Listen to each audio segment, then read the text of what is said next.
আজকে আমার ফ্রেন্ড এই মেলার মধ্যে যেটা ইচ্ছা সেটাই খাবে, তার টাকা আমি দেব। ভাই আজকে তো তোকে পুরো ভিখারি করে ছাড়বো আমি।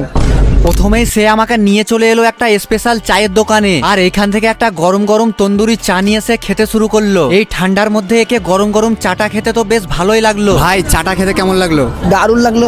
তারপর নেক্সট আইটেমটা খাওয়ার জন্য সে আমাকে নিয়ে চলে এলো একটা পাপড়ির দোকানে, আর কাকাকে অর্ডার করে সে 50 টাকার এক প্লেট পাপড়ি চাট নিয়ে নিল। পাপড়ি চাটটা এর হাতে দিতেই এ কিন্তু ফুল এনার্জির সাথে খাওয়া শুরু করলো, কিন্তু এ তো জানেই না পাপড়ি চাটে আমি ঝালটা একটু বেশি দিতে বলেছিলাম।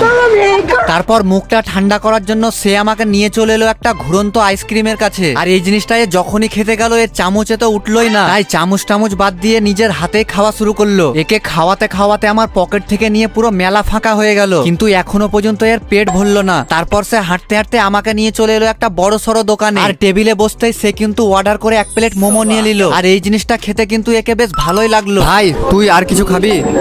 হ্যাঁ খাবি? এত কিছু খাওয়ার পরে বলছো খাবি? পেট না কুমো আমার, আমি আর কিছু খাবো না। ভিডিওটাতে লাইক করে সাবস্ক্রাইব করে দাও তোমরাও এরকম চ্যালেঞ্জ করতে চাইলে।